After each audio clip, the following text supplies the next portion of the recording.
Okay.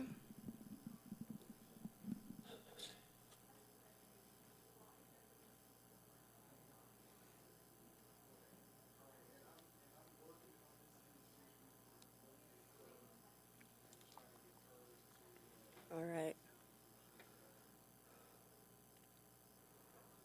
We are ready to go. Good evening, everyone, and thank you so much for joining me here at the First Alert Desk. We are glad to have you with us, and hopefully your weekend is going well. Maybe you're inside watching this on your phone or on YouTube. You're joining us. We are glad that you chose to. It is a gloomy day outside, so it's perfect. You can get your news at home or wherever you're watching us from.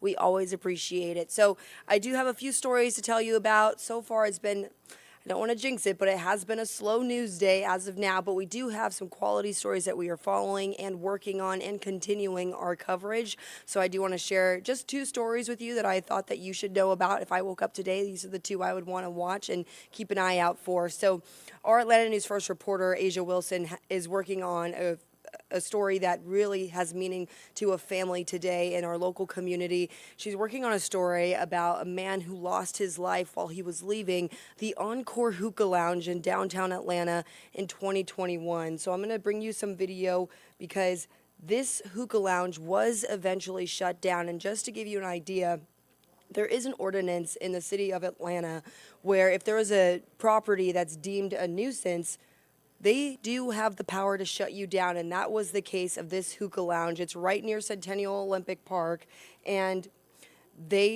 as the city, they decided that this property had too many acts of violence and was really just causing a problem for the entire area down there. And tonight, we are speaking with the family members of a man by the name of DeAndre Houston, who lost his life on January 8th in 2021. So now we are approaching the 3-year anniversary, and the family members tell us they are still looking for the people responsible. And as of now, there still is no answers. But just to give you an idea of this hookah lounge and the nature around it at the time,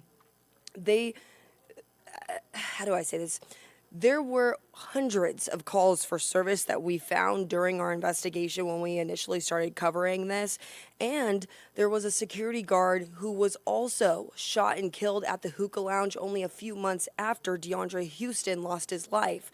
So we're going to be speaking with DeAndre's family tonight to see if there have been any new leads in the case and what the community, what we can all do to help keep this story alive and hopefully bring justice for DeAndre Houston and his family. So looking forward to seeing this account that our Atlanta News First reporter, Asia Wilson, will have tonight in our 10 o'clock show.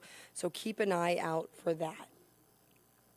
All right, so now I'm going to move along here to another story that we are keeping an eye on. Now, this is the story that was a huge story yesterday. You probably saw a number of different push alerts go out to your phone as this was developing, and we are getting new answers tonight.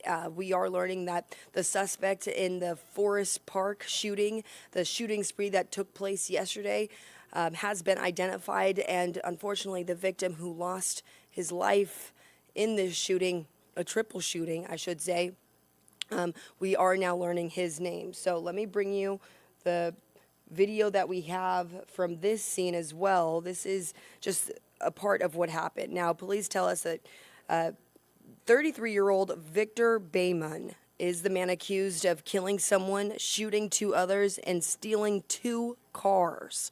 The violent crime spree stretched across different jurisdictions from Clayton County to Cobb County. Police say Bayman shot and killed an employee at the tax office inside the Twin Pick convenience store. You saw some video from that location. Now, they tell us that Bayman followed his ex-girlfriend inside, killed the tax preparer at the store, and wounded another person inside. But police say that was not the end, and that's who you're looking at right there. That was 33-year-old Victor Bayman. They tell us after he shot the tax preparer, police say he stole a car, drove to the Midwood Forest complex where he stole another car. Police say then he drove to Jonesboro where he shot a construction worker And then it was about a total of 30 miles that Bayman was able to get away to Powder Springs before police eventually tracked him down.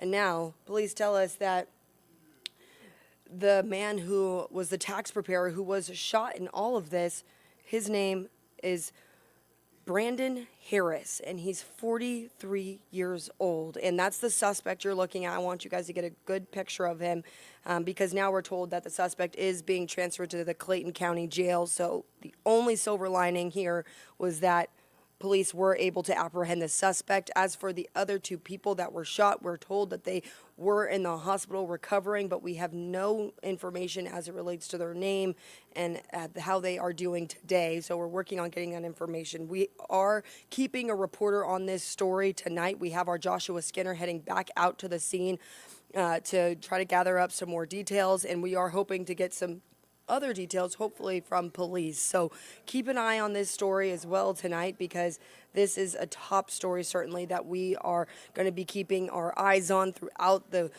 day, the weekend, as well as into the work week. And hopefully we can track down some more information as it relates to the other individuals who were shot in this triple shooting. So that's the very latest we have as it relates to those two stories. Look for both of them in our newscast at 6 o'clock, if we have one, depending on sports, 10 o'clock, as well as our 11 o'clock newscast. I'm excited to have Carly back. We both were on vacation at different times, but the Dream Team is back, and we will be on the desk tonight at 6, 10, and 11, and we're looking forward to having you join us for our newscast that we're going to be preparing for you.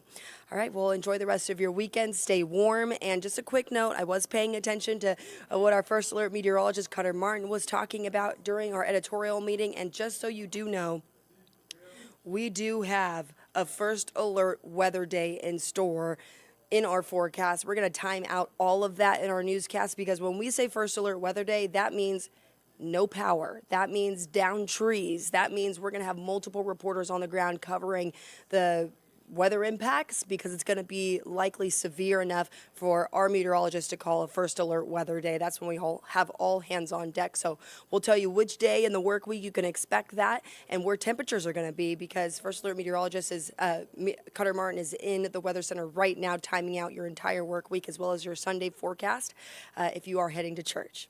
All right, well, thank you so much for joining me here, and I'm so glad that you continue to keep up with us here at ANF. We love you guys, and we keep doing the job that we can to bring you the best, most accurate information.